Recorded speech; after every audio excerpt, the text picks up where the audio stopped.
Oke, bismillahirrahmanirrahim. Assalamualaikum warahmatullahi wabarakatuh. Saudara-saudara, pada kali ini, karena ini adalah pertemuan pertama kita kuliah, maka saya ingin menyampaikan berkaitan dengan RPS, ya, rencana pembelajaran semester, yang kemudian ini sebetulnya akan menjadi pedoman dalam kita mempelajari mata kuliah ilmu perundang-undangan di semester ini. Jadi saudara, selama satu semester ke depan kita akan membahas berbagai macam topik yang tentu ini menjadi kajian dari ilmu perundang-undangan. Nah, topik-topik itu ya akan kita bagi ke dalam beberapa pertemuan, ya, terutama selama satu semester ini kita kurang lebih akan mengadakan 12 pertemuan, yang setiap pertemuan itu nanti kita akan bagi materi dari setiap materi, gitu ya. Silakan saudara bisa mencatat ini atau kemudian bisa juga merekam untuk nanti menjadi pedoman dalam mata kuliah ilmu perundang-undangan. Jadi yang pertama saudara yang akan kita bahas itu adalah yang berkaitan dengan istilah, pengertian, dan ruang lingkup ilmu perundang-undangan. Ya. Di dalam pertemuan pertama kita akan mempelajari istilah, ya, mengenai peristilahan yang digunakan untuk mata kuliah ini, ya, atau untuk materi ini, gitu ya. Karena kalau kita lihat juga nanti secara historis, ya, ilmu perundang-undangan itu tentu tidak hanya dipelajari di negara kita. Maka ini menjadi suatu ilmu yang dipelajari juga di tempat lain. Automatically nanti istilahnya juga akan berbeda-beda, ya. Kemudian berkaitan dengan pengertian dari ilmu perundang-undangan dan ruang lingkup ilmu perundang-undangan. Jadi apa saja sih poin-poin penting yang akan kita pelajari di dalam mata kuliah ilmu perundang-undangan ini. Itu ya, yang pertama istilah, ruang lingkup, dan pengertian daripada ilmu perundang-undangan. Kemudian pokok bahasan atau materi yang kedua adalah berkaitan dengan sebetulnya di mana posisi ilmu perundang-undangan di dalam kajian ilmu hukum, ya, dalam kajian ilmu hukum. Karena saudara,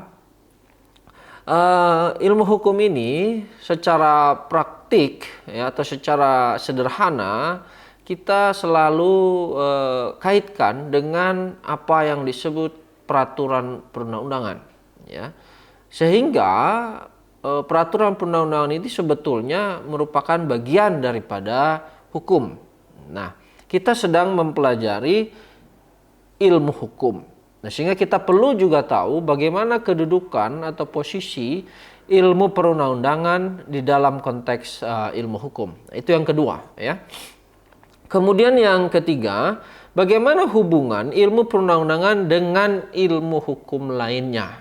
Ya, misalnya kita akan nanti juga bahas bagaimana sebetulnya kaitan ilmu perundang-undangan dengan hukum administrasi negara misalnya, ya. Bagaimana kaitan ilmu perundang-undangan dengan hukum pidana dan seterusnya. Nah, itulah kita akan mempelajari secara utuh apa hubungan antara ilmu perundang-undangan dengan ilmu hukum lainnya. Kemudian yang keempat adalah hakikat ilmu perundang-undangan. Jadi sebetulnya ilmu perundang-undangan ini hakikatnya itu apa, gitu ya. Secara sederhana, secara ringkas, ya, kita bisa pahami bahwa sebetulnya hakikat dari ilmu perundang-undangan ini, ya, adalah bagaimana kita, ya, dapat membentuk peraturan perundang-undangan yang baik, ya, how to make a good legislation. Nah, membentuk peraturan perundang-undangan yang baik itu tentu, ya, kita bisa pelajari itu di dalam mata kuliah ilmu perundang-undangan. Ini penting bagi kita sebagai pengemban atau yang sedang mempelajari ilmu hukum. Ini sangat penting karena kita tahu bahwa salah satu sumber hukum itu adalah peraturan perundang-undangan. Jadi bagaimana cara membentuk peraturan perundang-undangan yang baik, tentu kita juga harus tahu gitu ya. Kemudian yang kelima, kita bicara tentang politik hukum di Indonesia. Ya, politik hukum ini juga erat kaitannya dengan ilmu perundang-undangan. Ya, sebagaimana kita tahu bagaimana tahapan-tahapan dalam politik hukum itu. Ya, kita tahu bahwa ada 3 tahap di dalam politik hukum, yaitu tahap formulasi, tahap aplikasi, dan tahap eksekusi. Nah, ilmu perundang-undangan bicara dalam tataran atau dalam tahap formulasi, bagaimana kita memformulasikan ya hukum yang kemudian nanti akan diwujudkan melalui peraturan perundang-undangan, ya baik dalam pasal-pasalnya ataupun di dalam ayat-ayatnya, gitu ya. Kemudian yang ketujuh, kita akan bicara tentang kewenangan membentuk, ya kewenangan membentuk dan mengubah peraturan perundang-undangan. Nah, kewenangan ini sangat penting juga karena kalau kita kaitkan dengan hukum administrasi negara yang semester lalu kita pelajari di semester 3, ya, bahwa peraturan perundang-undangan ini adalah salah satu instrumen pemerintahan. Ya, merupakan satu instrumen pemerintahan yang harus dibuat atau digunakan berdasarkan pada kewenangan, ya. Berdasarkan pada kewenangan. Sehingga kewenangan membentuk peraturan perundang-undangan ini juga jadi penting untuk kita tahu, ya.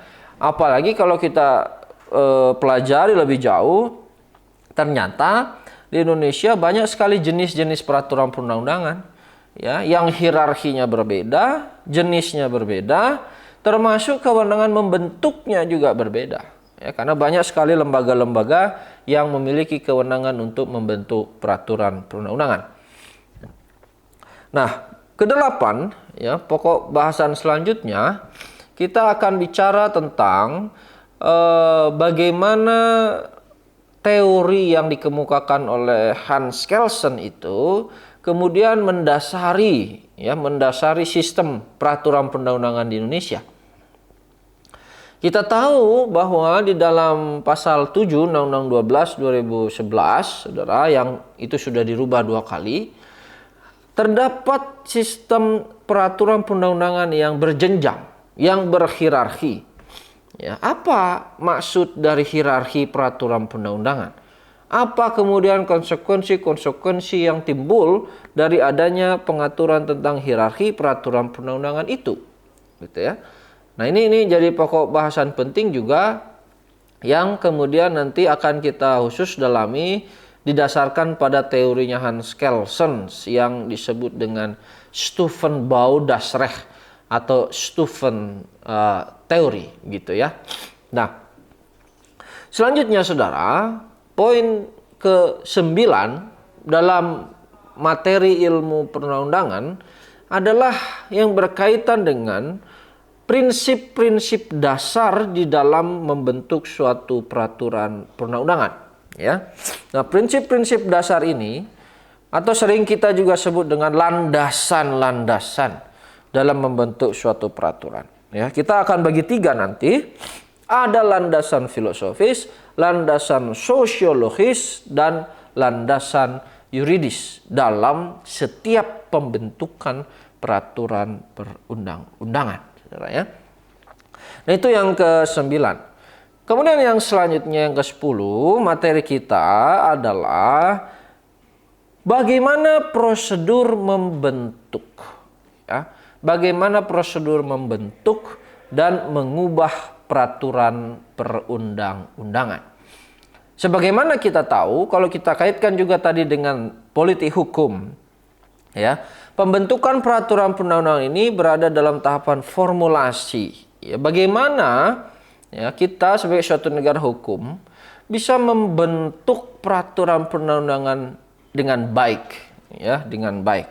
Sehingga pembentukan peraturan perundang-undangan itu tentu harus berdasarkan pada prosedur, harus melalui prosedur-prosedur yang sudah ditetapkan di dalam peraturan perundang-undangan, ya. Nah, kemudian yang ke-11, Saudara, kita akan juga mempelajari bagaimana sih kerangka peraturan perundang-undangan itu. Ya, sebagai suatu peraturan yang harus jelas, yang harus dapat dipahami, maka membentuk peraturan itu harus didahului dengan menetapkan kerangkanya, gitu ya, kerangka peraturan perundang-undangan. Sehingga nanti ketika undang-undang itu atau peraturan perundang-undangan itu diberlakukan, maka akan dapat dipahami dengan jelas, ya, akan dapat dipahami dengan jelas. Sehingga kalau dapat dipahami dengan jelas, dalam konteks penegakannya juga akan dapat dilaksanakan, gitu ya. Nah, kemudian Saudara, sebagai suatu bentuk konkret daripada mata kuliah ilmu perundang-undangan, nanti kita juga akan pelajari bagaimana cara membentuk atau membuat naskah akademik, ya. Nah, naskah akademik ini, Saudara, adalah suatu kajian atau suatu tinjauan ilmiah terhadap suatu rancangan undang-undang. Ya, baik rancangan undang-undang atau rancangan peraturan daerah ataupun rancangan peraturan perundang-undangan lainnya. Ya, sehingga rancangan peraturan perundang-undangan itu, ya, isinya atau materi muatannya tidak bertentangan dengan kaidah-kaidah ilmiah, tidak bertentangan dengan aspek-aspek akademik. Ya, meskipun kita ini dalam rangka membentuk hukum, tapi hukum yang ditetapkan ini tentu tidak boleh bertentangan dengan kaidah-kaidah ilmiah, gitu ya. Nah, kemudian kita juga nanti akan mempelajari, ya, bagaimana pembentukan rancangan undang-undangnya, ya. Kalau tadi naskah akademiknya, sekarang rancangan peraturan perundang-undangannya, ya. Sehingga secara sistematis, misalnya baik secara gramatikal, secara norma, secara hierarki, secara struktur dan lain sebagainya, itu kita akan pelajari. Ya, bagaimana cara membentuk suatu rancangan peraturan perundang-undangan. Nah, setelah itu, materi selanjutnya juga kita akan mempelajari aspek harmonisasi peraturan perundang-undangan. Apa sih yang dimaksud dengan harmonisasi? Ya, karena sejatinya, Saudara, peraturan perundang-undangan itu tidak boleh bertentangan satu sama lain. Harus beriringan, ya, harus sejalan, harus harmonis, ya. Nah, harmonisasi ini nanti kita akan ketahui bisa dilakukan baik secara vertikal maupun secara horizontal. Kalau secara vertikal, misalnya harmonisasi itu bahwa suatu peraturan perundang-undangan yang posisinya atau hierarkinya lebih rendah itu tentu tidak boleh bertentangan dengan peraturan perundang-undangan yang hierarkinya lebih tinggi, ya. Sebagaimana tadi teorinya Kelsen, ya. Jadi yang pertama, harmonisasi itu dilakukan secara vertikal, kedua, harmonisasi dilakukan secara horizontal. Ini artinya, ya, berkaitan dengan semua jenis peraturan perundang-undangan atau semua peraturan perundang-undangan yang tingkatannya itu satu level, ya. Misalnya antara perda dengan perda, ya, antara peraturan pemerintah dengan peraturan pemerintah. Nah, ini adalah dimaksudkan sebagai harmonisasi horizontal, ya. Nah, itulah, Saudara, ya, beberapa materi pokok atau bahan-bahan, ya, yang nanti akan menjadi topik pembahasan kita selama 1 semester ke depan, gitu ya. Nah, selain itu, Saudara, untuk memenuhi kebutuhan literatur, ya, atau untuk bahan-bahan bacaan, nanti kita akan berpedoman pada beberapa buku-buku, ya. Nah, buku-buku inilah yang menjadi bahan untuk perkuliahan kita 1 semester ke depan, ya. Nah, buku-buku ini, saudara, buku yang pertama, ya, ada beberapa buku. Ini yang pertama buku yang disusun atau yang dibuat oleh Profesor Maria Farida, ya. Judulnya Ilmu Perundang-undangan. Nah, ini buku pertama kita, ya, buku utama yang menjadi sumber rujukan dalam mempelajari mata kuliah ilmu perundang-undangan. Itu yang pertama, ya. Mata kuliah ini berpedoman pada buku yang berjudul Ilmu Perundang-undangan karya Profesor Maria Farida. Kemudian yang kedua, saudara, ada buku yang dibuat oleh Profesor Bernard Arif Sidarta yang berjudul Ilmu Hukum di Indonesia. Ya, ini buku kedua. Kemudian buku ketiga yaitu adalah buku yang disusun oleh Profesor Jimli As-Sidiki yang berjudul Perihal Undang-Undang, ya, Perihal Undang-Undang. Kemudian ada juga buku yang dibuat oleh Profesor Bagirmanan, yaitu, ya, judulnya Hukum Positif Indonesia. Nah, itulah beberapa buku-buku, ya, buku-buku yang menjadi pedoman di dalam mempelajari mata kuliah ilmu perundang-undangan. Nah, di samping buku-buku, kita juga perlu mengetahui berbagai macam peraturan-peraturan yang berkaitan dengan ilmu perundang-undangan, ya, terutama peraturan tentang, ya, pembentukan peraturan perundang-undangan. Nah, itu diatur di dalam Undang-Undang Nomor 12 Tahun 2011, ya. Jungto Undang-Undang 13 tahun Undang-Undang 12 tahun 2011, Junto Undang-Undang 15 tahun 2019, Junto lagi Undang-Undang 13 tahun 2022 tentang pembentukan peraturan perundang-undangan. Nah, jadi itulah peraturan perundang-undangan yang menjadi dasar kita dalam mempelajari ilmu perundang-undangan. Terus kemudian, saudara, nanti juga, ya, media pembelajaran kita akan menggunakan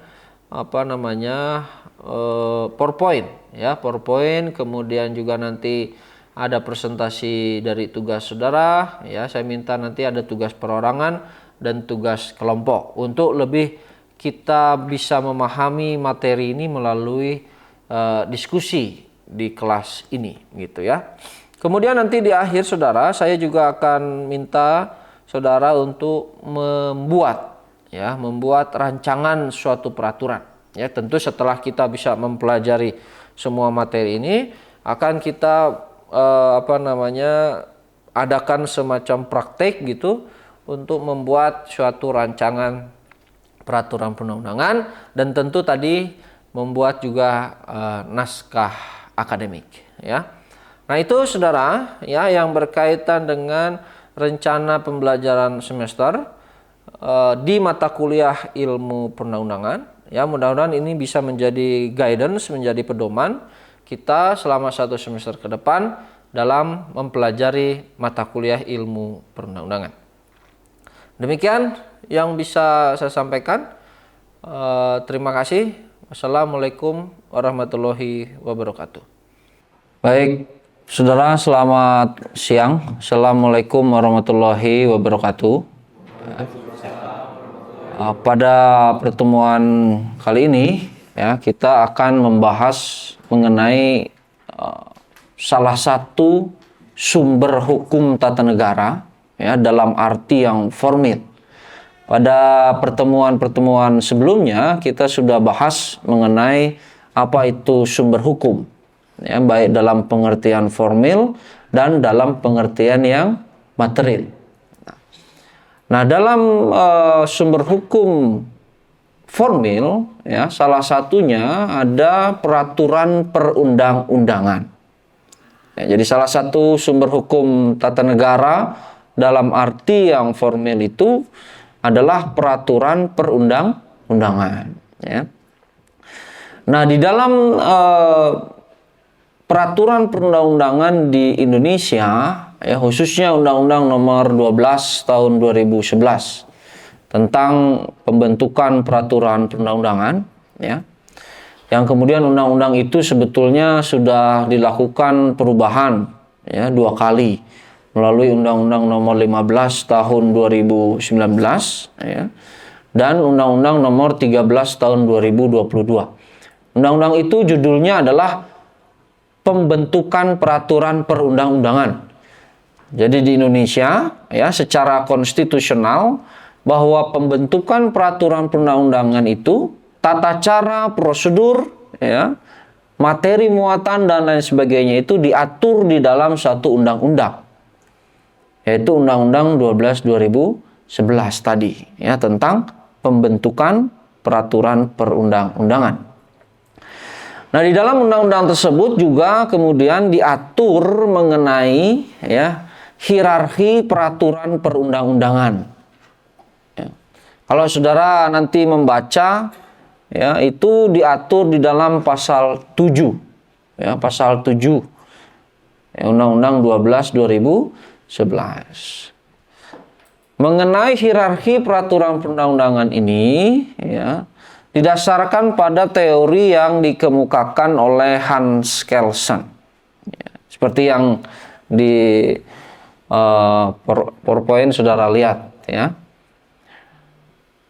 Hans Kelsen, ya, sebagai seorang ahli yang termasuk menganut aliran positivisme hukum, ya, kalau dalam perspektif filsafat hukum, dia mengemukakan bahwa, ya, norma hukum itu berjenjang dan berlapis, ya, berjenjang dan berlapis membentuk suatu hierarki, ya. Artinya menurut Hans Kelsen bahwa norma hukum, ya, norma hukum itu dia selalu berdasar pada norma hukum yang lebih tinggi, ya. Jadi norma hukum itu, ya, validitasnya ditentukan sejauh mana dia sesuai atau tidak dengan norma hukum yang lebih tinggi, ya. Norma hukum yang lebih tinggi tadi itu juga, ya, berdasar dan bersumber pada norma hukum yang lebih tinggi lagi, ya, sehingga membentuk suatu hierarkis, ya. Demikian selanjutnya sampai pada suatu norma hukum yang abstrak dan fundamental. Nah, itulah disebut oleh Hans Kelsen dengan istilah Grundnorm, ya, Grundnorm. Jadi validitas suatu norma hukum itu ditentukan sejauh mana dia berkesesuaian dengan norma hukum yang di atasnya, karena tadi dia membentuk suatu hierarki, ya. Artinya bahwa norma hukum yang lebih rendah posisinya, ya, dia tidak boleh bertentangan dengan norma hukum yang lebih tinggi. Ya, norma hukum yang lebih rendah tidak boleh bertentangan dengan norma hukum yang lebih tinggi.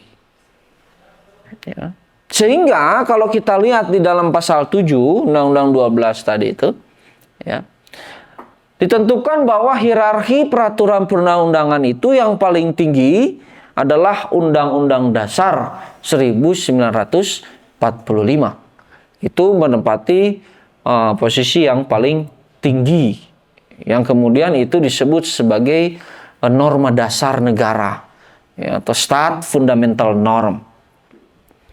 Nah, setelah Undang-Undang Dasar ada di bawahnya, ya, di level kedua TAP MPR, yaitu Ketetapan Majelis Permusyawaratan Rakyat, ya. Kemudian setelah TAP MPR ada undang-undang, ya, undang-undang. Nah, silakan saudara nanti boleh mencatat, ya, apa yang disampaikan. Jadi pada posisi yang ketiga ada undang-undang, ya, garis miring Perpu. Perpu itu adalah peraturan pemerintah pengganti undang-undang. Ya, itu posisi yang ketiga atau tingkatan ketiga. Keempat, setelah undang-undang atau Perpu ada peraturan pemerintah. Peraturan pemerintah. Setelah peraturan pemerintah, ada peraturan presiden. Ya. Peraturan presiden. Setelah itu ada lagi peraturan daerah provinsi. Dan selanjutnya paling rendah adalah peraturan daerah kabupaten kota. Ya. Nah, hierarki ini didasarkan tadi pada apa yang dikemukakan oleh Hans Kelsen. Ya. Bahwa norma hukum itu membentuk suatu hierarkis. Ya, sehingga ada yang memiliki posisi yang paling tinggi dan ada yang paling rendah. Ya. Nah, kalau kita lihat tadi dalam pasal 7 misalnya, undang-undang posisinya di level yang ketiga. Ya. Di atasnya ada TAP MPR dan undang-undang dasar. Maka undang-undang itu tidak boleh bertentangan dengan TAP MPR dan undang-undang dasar 1945. Ya. Demikian juga peraturan perundang-undangan yang posisinya di bawah tadi. Ada perda provinsi misalnya. Perda provinsi tidak boleh bertentangan dengan peraturan yang di atasnya. Apa aja tadi peraturan di atasnya? Di atas perda. Ada peraturan presiden, ada peraturan pemerintah, ada undang-undang garis miring Perpu, ada TAP MPR, dan ada undang-undang dasar 1945. Ya. Jadi sistem peraturan perundang-undangan di Indonesia itu dia membentuk suatu hierarki.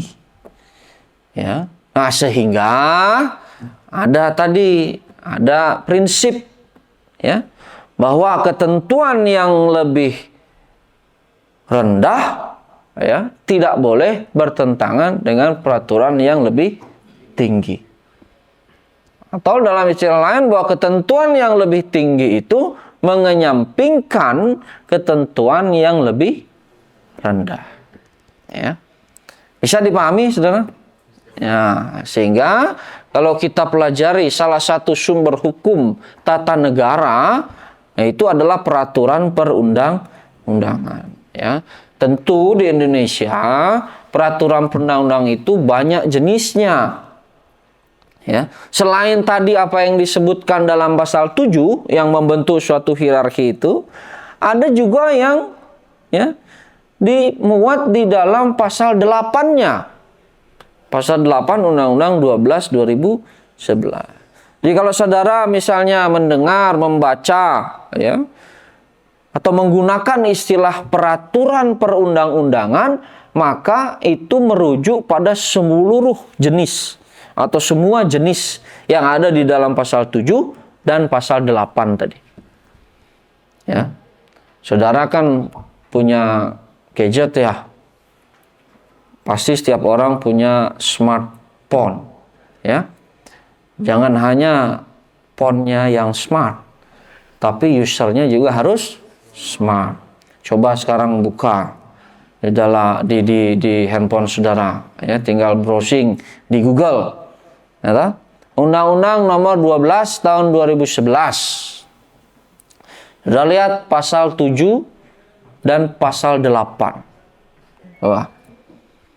Ya, saya kira di era teknologi saat ini ya sangat mudah sekali untuk mencari sumber rujukan yang termasuk di dalamnya peraturan perundang-undangan. Ya. Pemerintah juga sudah menyediakan ya baik di tingkat pusat ataupun di daerah database peraturan perundang-undangan. Ya. Itu istilahnya ada JDIH. Ya, JDIH itu ada di kementerian, ada di pemerintah provinsi, ada di pemerintah daerah, kabupaten, kota. Bahkan setiap instansi itu ada JDIH-nya. JDIH itu adalah jaringan dokumentasi dan informasi hukum. Ya, di situ banyak tuh. Tinggal saudara download aja. Ya, udah ketemu? Undang-Undang nomor 12 tahun 2011. Coba saudara bisa baca. Pasal 7-nya tadi yang sudah disampaikan. Pasal 7 itu terdiri dari pertama, ya, bahwa hierarki peraturan perundang-undangan itu dimulai dari Undang-Undang Dasar 1945. Kemudian yang kedua ada TAP MPR, ya. Yang ketiga ada Undang-Undang garis miring Perpu. Yang keempat ada peraturan pemerintah, ya. Yang kelima peraturan presiden.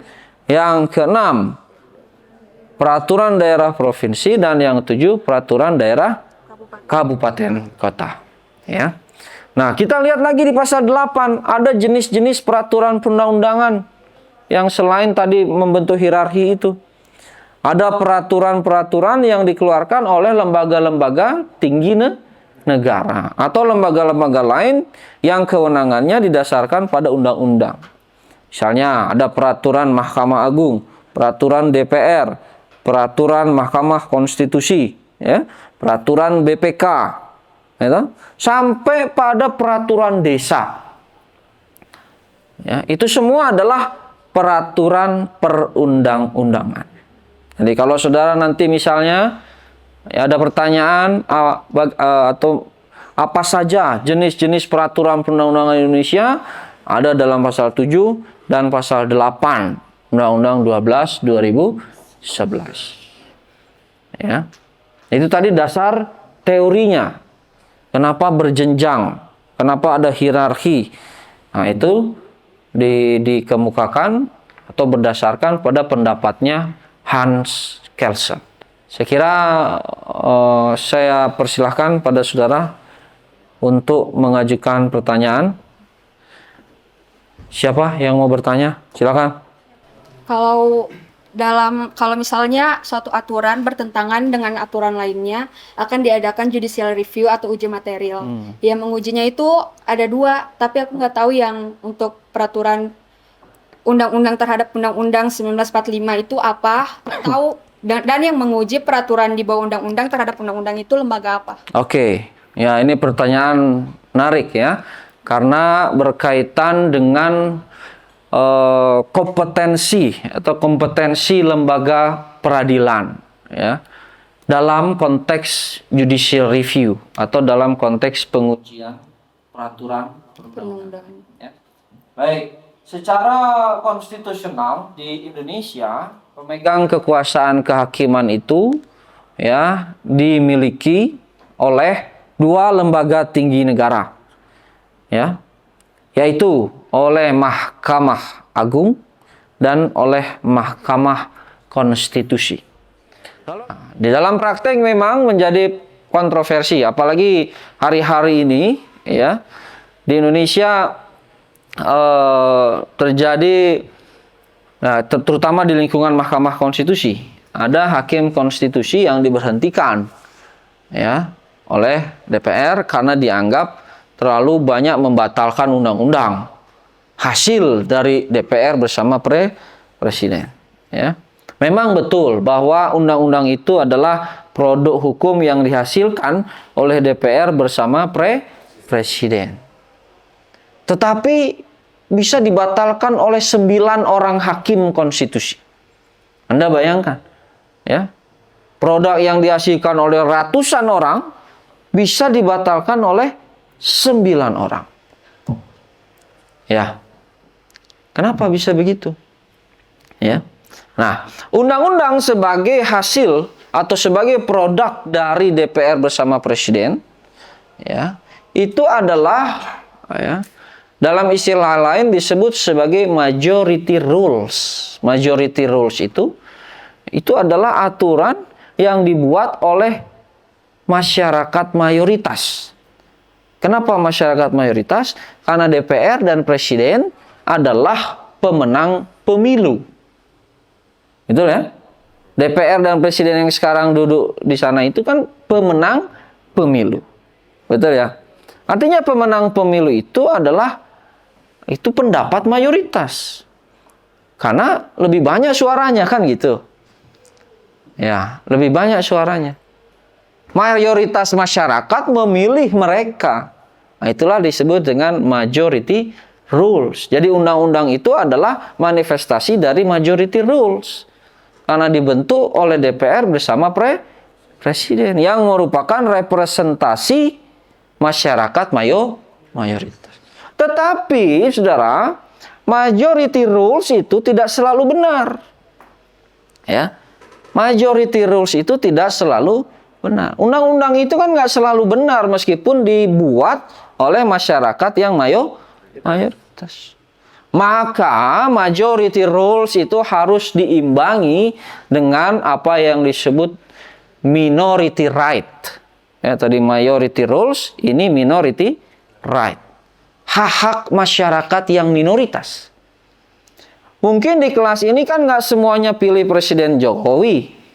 Ya, mungkin kan? Nah. Tetapi kebijakan-kebijakan ini kan juga kemudian itu adalah hasil dari tadi pemilihan yang dilakukan oleh mayoritas masyarakat. Ada hak-hak masyarakat minoritas yang harus dilindungi. Ya. Nah, bagaimana cara menyeimbangkan antara majority rules dan minority right? Itulah kita harus merujuk pada hukum yang dasar atau hukum tertinggi, yaitu Undang-Undang Dasar 1945. Karena itu adalah kesepakatan tertinggi. Betul ya? Sejak lama, sejak akan didirikan negara yang bernama Indonesia, pertama kali dilakukan adalah menyusun konstitusinya, menyusun undang-undang dasarnya. Ya, nah itu bisa dipahami ya. Oke, siapa lagi yang mau bertanya? Ya. Seperti yang kita ketahui, Presiden adalah pemimpin tertinggi di negara kita, Pak. Lantas mengapa peraturan Presiden hierarkinya berada di bawah peraturan pemerintah? Terima kasih. Oke. Kalau kita bicara mengenai hierarki peraturan perundang-undangan, ya, sebetulnya kita bicara tingkat abstraksi. Ya, dalam sisi yang lain kita juga bicara tingkat abstraksi. Peraturan perundang-undangan yang posisinya di atas atau lebih tinggi, dia punya tingkat abstraksi yang tinggi juga. Contoh, Undang-Undang Dasar itu pasal-pasalnya kan abstrak. Betul ya? Contoh, pasal 28, setiap orang berhak atas pekerjaan yang layak. Setiap orang berhak untuk melanjutkan kehidupan, ya, atau keturunan. Ya, hak untuk hidup, hak untuk berserikat, dan lain-lain. Itu adalah hal-hal yang abstrak. Ya, hal-hal yang abstrak. Nah, hal-hal yang abstrak tadi itu kemudian dikonkretisasikan, ya, melalui peraturan perundang-undangan yang berada di bawahnya. Jadi hak untuk mendapatkan pekerjaan yang layak itu adalah suatu hal yang abstrak, kemudian dikonkretisasikan dengan adanya undang-undang tentang ketenaga kerjaan misalnya. Ya. Nah, itu kan levelnya undang-undang dan isinya, ya, lebih konkret daripada apa yang ada di dalam Undang-Undang Dasar. Ya. Kemudian di dalam undang-undang juga, ya, norma-norma itu, ya, atau kaidah-kaidah itu perlu peraturan pelaksanaan lebih konkret lagi. Ya. Maka dibuatlah peraturan pemerintah. Ya, peraturan pemerintah. Disitulah diatur hal-hal yang teknis terkait dengan pelaksanaan materi muatan dari undang-undang tadi. Ya. Nah, kemudian dalam PP misalnya dianggap ini masih belum konkret. Ya. Nah, maka baru bisa dibuat peraturan presiden. Atau bisa juga langsung ke peraturan daerah, baik provinsi atau peraturan daerah kabupaten kota. Atau juga dari PP biasanya dibuat lagi nanti ada peraturan menteri. Peraturan menteri itu ada dalam pasal 8. Ya. Itu merupakan peraturan perundang-undangan. Ya. Nah, jadi saudara, setiap jenis peraturan perundang-undangan dalam hierarkinya itu dia juga menentukan tingkat abstraksi. Semakin rendah posisi peraturan perundang-undangan itu, dia semakin konkret. Ya. Peraturan pemerintah itu kan ya, kita bicara pemerintah di Indonesia, pemerintah dalam arti yang sempit, ya, yaitu hanya merujuk pada kekuasaan eksekutif. Ya, sama sebetulnya di Indonesia presiden itu sebagai kepala pemerintahan dan juga sebagai kepala negara. Ya, nah, dalam posisinya dia sebagai kepala pemerintahan, maka dia harus tadi mengeluarkan peraturan pemerintah. Peraturan presiden itu bisa lebih konkret. Jadi tingkat abstraksi. Ya. Pemerintah kan bicara banyak gitu ya, eksekutif. Kalau presiden, nah itu bicara satu jabatan, ya, sehingga dia bisa lebih konkret dan materi muatannya juga terbatas. Ya, bisa dipahami ya? Bisa. Oke. Barangkali masih ada satu pertanyaan yang diajukan? Ya, silakan. Jadi di sini saya mau bertanya Pak, bagaimana konsekuensi dari penerapan teori hierarki dalam sebuah sistem perundang-undangan dalam sebuah negara? Lalu prinsip apa yang digunakan negara Indonesia dalam hierarki perundang-undangan ini? Oke, terima kasih ya pertanyaannya. Ini berkaitan dengan prinsip dasar sebagai implikasi dari teori yang dikemukakan oleh Hans Kelsen, ya. Sebetulnya tadi disampaikan secara ringkas, tetapi perlu kita bahas lagi. Pertama, ya, konsekuensi dari adanya hierarki peraturan perundang-undangan itu adalah, ya, dalam rangka membentuk satu kesatuan sistem hukum yang terpadu secara vertikal. Ya. Anda ingat Sistem itu adalah suatu pola kerja tertentu yang dilakukan atau yang terdiri dari sub-subsistem yang berbeda-beda, ya, bagian yang berbeda-beda, saling berkaitan satu sama lain, tidak bisa dipisahkan untuk mencapai suatu tujuan. Nah, sistem peraturan perundang-undangan di Indonesia juga sama, ya, bahwa jenisnya berbeda-beda, posisinya berbeda-beda, tetapi saling berkaitan. Tadi tingkat abstraksi. Jadi yang paling tinggi itu adalah konkretisasi dari yang rendah itu konkretisasi dari yang tinggi, sehingga membentuk satu kesatuan sistem. Tidak boleh ada peraturan yang lebih rendah kemudian bertentangan dengan yang lebih tinggi. Kalau bertentangan berarti tadi tidak ada kesatu paduan, ya, dari hal yang berbeda-beda tadi. Nah, sehingga dalam rangka membentuk suatu sistem hukum atau sistem peraturan perundang-undangan yang terpadu, ya, maka dibentuklah atau diterapkanlah hierarki peraturan perundang-undangan di Indonesia. Ya, sehingga jangan sampai ada peraturan yang lebih rendah bertentangan dengan peraturan yang lebih tinggi. Tidak mungkin di dalam suatu sistem itu ada hal-hal yang bertentangan. Ya, yang bertentangan itu tidak dimungkinkan dalam suatu sistem. Kalau hal-hal yang berbeda, itu sangat mungkin. Ya, hal-hal yang berbeda, subsistem yang berbeda. Contohnya mobil, ada bannya, ada bensinnya, ada mesinnya, ya. Ada spionnya, ada kacanya, itu semua berbeda-beda, tetapi tidak saling bertentangan. Coba Anda bayangkan, mobil ban depan maju, ban belakang mundur, kan bertentangan. Itu tidak akan mencapai suatu itu bukan sistem. Ya, nah sehingga untuk membentuk satu kesatuan sistem hukum yang terpadu, ya, secara vertikal. Karena hierarki kan kita bicara vertikal. Di samping juga memang satu kesatuan sistem hukum secara horizontal juga itu harus Jadi artinya harmonisasi itu terjadi secara vertikal dan secara horizontal. Ya, secara vertikal dan secara horizontal. Ya. Nah, itu konsekuensi dari kenapa adanya sistem hierarki peraturan perundang-undangan. Agar tidak ada peraturan perundang-undangan yang bertentangan satu sama lain.